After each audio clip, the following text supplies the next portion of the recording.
मुलांनो, आज आपण इयत्ता 6वीचा सामान्य विज्ञान विषयातील पाठ क्रमांक 6 पदार्थ आपल्या वापरातील या पाठाचा आपण आजच्या भागामध्ये काय पाहणार आहोत, स्वाध्याय पाहणार आहोत. मुलांनो, आपण या पाठाचा अभ्यास मागच्या सेशनमध्ये केलेला आहे. मुलांनो, पहिला प्रश्न आहे योग्य शब्द वापरून रिकाम्या जागा भरा. त्यातला अ आहे व्हल्कनायझेशन मध्ये तयार होणारे रबर डॅश पदार्थ आहेत. आता व्हल्कनायझेशन प्रोसेस म्हणजे पद्धत माहिती आहे तुम्हाला.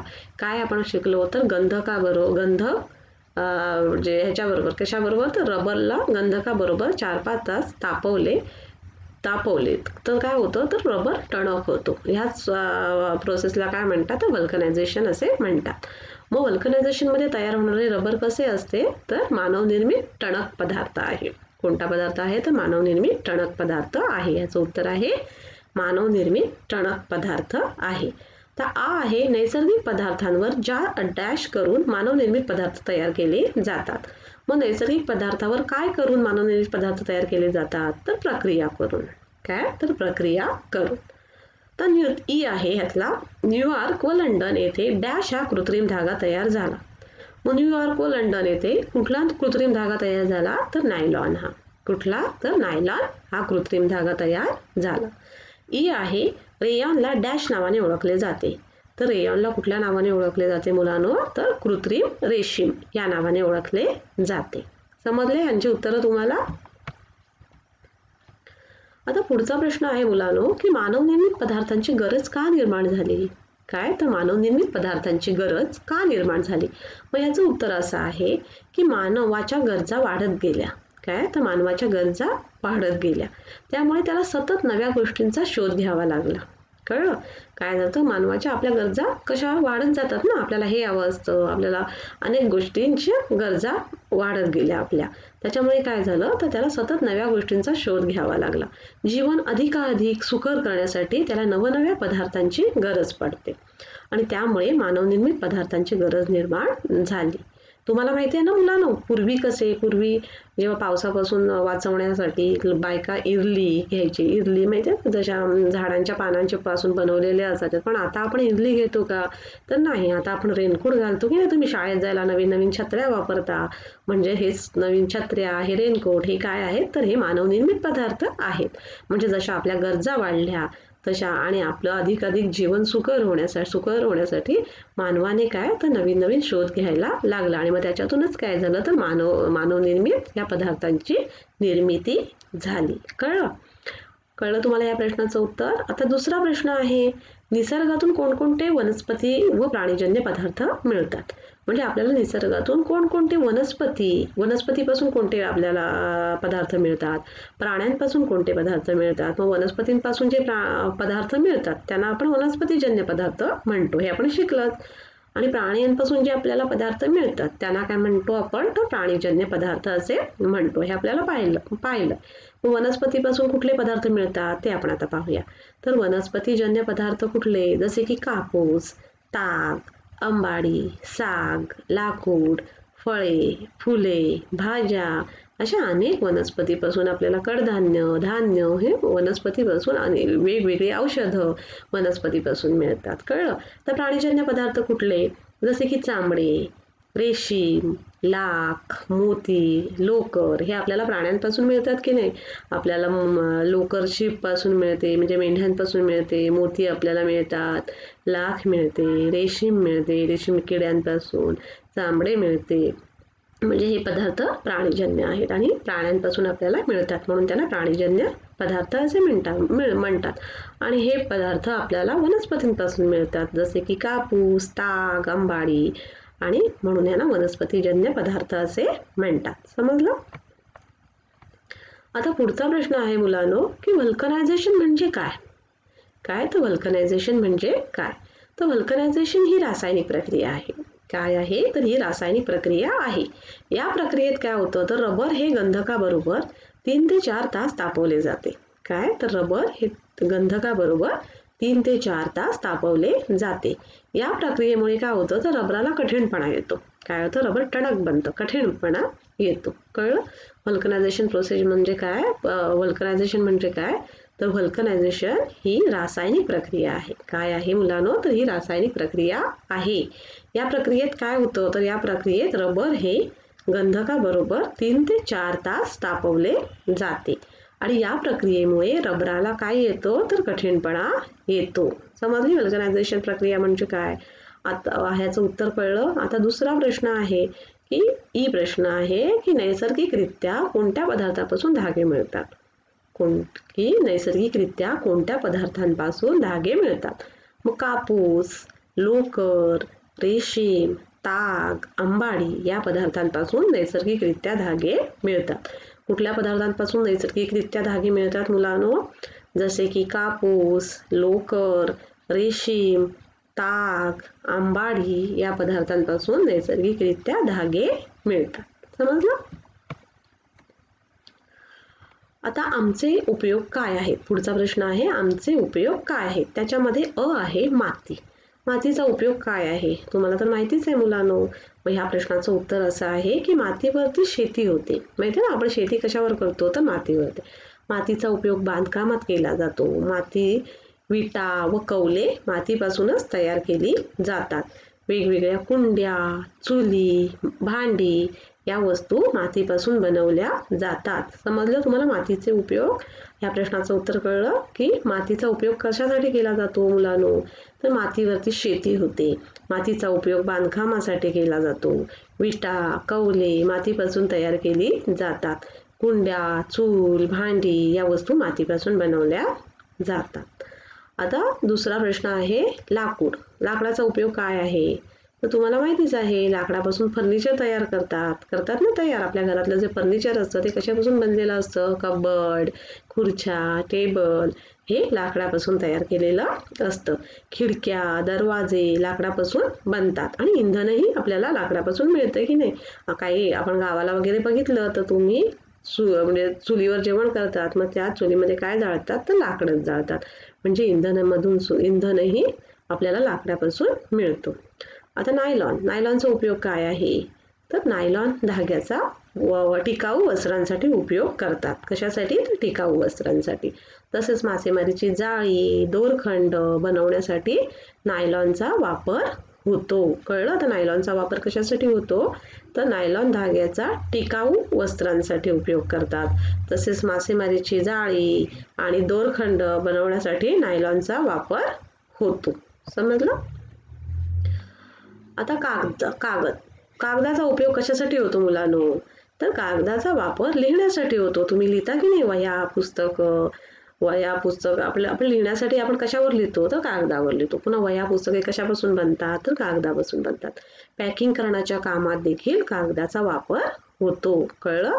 कागदाचा वापर कशासाठी होतो? तर तो लिहिण्यासाठी होतो. वह्या, पुस्तके कागदापासून बनतात. पॅकिंग करण्याच्या कामात देखील कागदाचा वापर होतो. आता पुढचा आहे रबर. मग रबराचा उपयोग काय आहे? तर आपले जे गाडीचे टायर असतात ते कशापासून बनलेले असतात? तर रबरापासून बनलेले असतात. कळलं?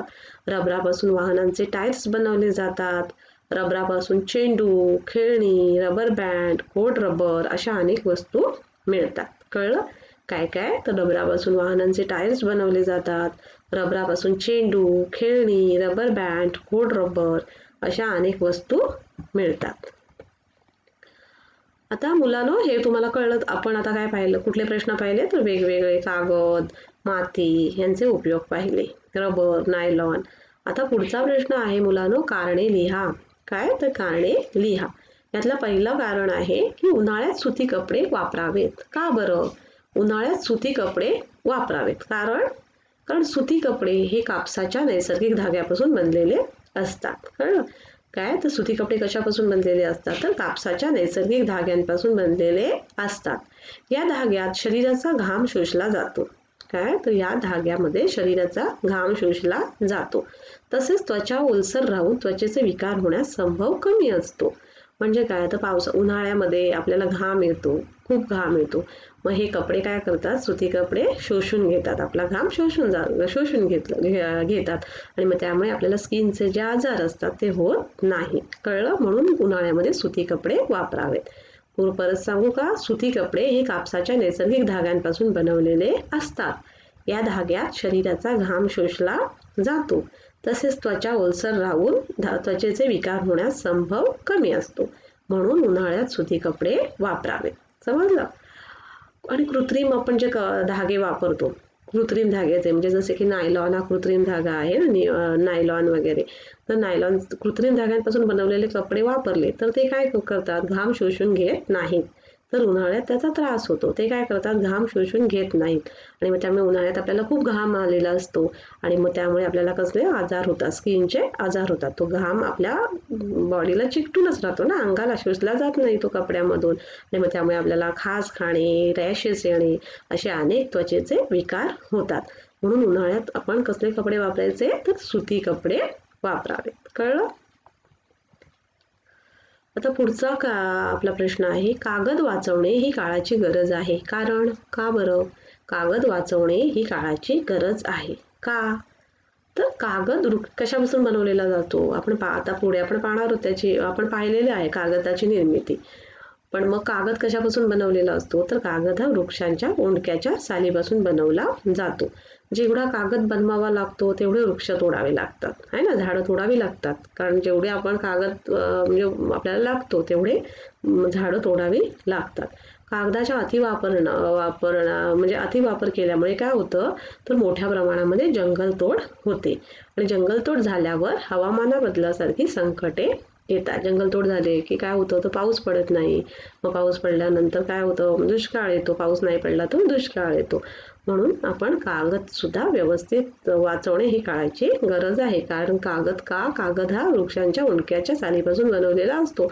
जेवढा कागदाची आपल्याला जेवढी म्हणजे जास्त लागेल तेवढे आपल्याला झाडं जास्त तोडावी लागतील आणि मग त्याच्यामुळे काय होईल, तर मोठ्या प्रमाणात जंगलतोड होईल आणि मग जंगलतोड झाल्यामध्ये त्याच्यासारखं काय होईल, तर दुष्काळ होईल आणि मग दुष्काळ झाल्यानंतर पुन्हा अन्नधान्याचा तुटवडा होईल. खूप म्हणजे प्रॉब्लेम्स होतील. कळलं तुम्हाला? म्हणून कागद वाचवणे ही काळाची गरज आहे.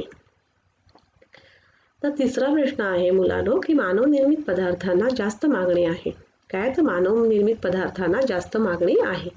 कारण मानवनिर्मित पदार्थ वापरण्यास सुलभ आणि कमी खर्चाचे असतात आणि मुबलक प्रमाणात उपलब्ध असतात.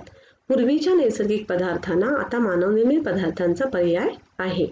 थर्माकोल आणि प्लास्टिक हे वजनाने हलके असल्याने आणि सोयीचे असल्याने अशा पदार्थांना जास्त मागणी आहे. कळलं? काय? मानवनिर्मित पदार्थ वापरण्यास कसे असतात, तर सुलभ असतात, कमी खर्चाचे असतात आणि मुबलक प्रमाणात उपलब्ध असतात. पूर्वीच्या नैसर्गिक पदार्थांना आता मानवनिर्मित पदार्थांचा पर्याय आहे आणि थर्माकोल, प्लास्टिक हे मानवनिर्मित पदार्थ आहेत. कळलं? आणि ते कसे आहेत, तर वजनाने हलके आणि सोयीचे असल्याने अशा पदार्थांना जास्त मागणी आहे. आता आपल्या सगळ्या प्लास्टिकच्या बॉटल्स आल्यात, प्लास्टिकची भांडी आलेत, मग त्यांना जास्त मागणी आहे की नाही. पुन्हा थर्माकोल्स, वेगवेगळे आपले जे फ्रीज वगैरे आहे आणि म्हणजे ज्या नाजूक गोष्टी आहेत त्या पॅकिंग करण्यासाठी पुन्हा आपल्याला जे खोके लागतात ते सुद्धा मानवनिर्मितच असतात आणि मग त्यांना काय असतं, तर ते मुबलक प्रमाणात आपण निर्माण करू शकतो. कळलं? म्हणून मानवनिर्मित पदार्थांना जास्त मागणी आहे. पुढचा प्रश्न काय मुलांनो, तर कागद निर्मिती कशी होते ते तुमच्या शब्दात लिहा. हा प्रश्न आहे. मग त्याचं उत्तर असं आहे की कागद बनवण्यासाठी काय होतं, तर मोठ्या वृक्षांच्या लाकडाच्या ओंडक्याची साल काढून घेतात. काय करतात, कागदाची निर्मिती कशी होते ते आपण आता या उत्तरात पाहूया. कागद बनवण्यासाठी काय होतं, तर मोठ्या वृक्षांच्या लाकडाच्या ओंडक्याची साल काढून घेतात. या सालीचे तुकडे बारीक बारीक तुकडे करतात. ही तुकडे विशिष्ट रसायने यांचे मिश्रण बराच काळ भिजत ठेवले जाते. त्यामुळे त्यांचा लगदा तयार होतो. पहिलं काय केलं जातं, तर मोठ्या वृक्ष तोडले जातात. नंतर त्या ओंडक्यांच्या साली काढून घेतल्या जातात. या सालींचे बारीक काय करतात, तुकडे करतात. हे तुकडे आणि विशिष्ट रसायने, काही विशिष्ट रसायने आहेत, यांचे मिश्रण बऱ्याच काळ भिजत ठेवले जाते. त्यामुळे काय होतं, तर त्याचा लगदा तयार होतो आणि या लगद्यातील तंतुमय पदार्थ वेगळे होतात आणि या लगद्यात काही रंगद्रव्य मिसळतात आणि रोलर्सच्या मदतीने लगदा लाटला जातो. कळलं? आणि नंतर तो कोरडा करतात. रोलर्समधून बाहेर पडताना कागदाचे गुंडाळीच्या स्वरूपात रूपांतर होते. म्हणजे अशा पद्धतीने कागदाची निर्मिती होते. कशा पद्धतीने? तर कागदासाठी काय करायचं तर वृक्षाच्या लाकडाच्या मणक्याची साल काढून घेतात. नंतर या सालीचे बारीक बारीक तुकडे करतात. हे तुकडे विशिष्ट रसायन यांचे बराच काळ भिजत ठेवतात. काय? हे तुकडे आणि विशिष्ट रसायन. त्यामुळे त्याचा काय होतो? लगदा तयार होतो. आणि मग या लगद्यातील तंतुमय पदार्थ वेगळे होतात आणि या लगद्यात काही रंगद्रव्य मिसळतात आणि रोलरच्या साहाय्याने हा लगदा लाटला जातो आणि नंतर तो कोरडा करतात. आणि रोलर्समधून बाहेर पडताना कागदाचे गुंडाळीच्या स्वरूपात रूपांतर होते. कळलं? मग ह्या प्रश्नाचं उत्तर तुम्हाला कागद निर्मिती कशी होते हे ह्या प्रश्नाचं उत्तर तुम्हाला कळलं असेलच. तर मुलांनो, आज आपण काय शिकलो? तर आपण आजच्या ह्या पाठामध्ये जो पाठातला आजचा अध्याय होता तो आपण आज पाहिला.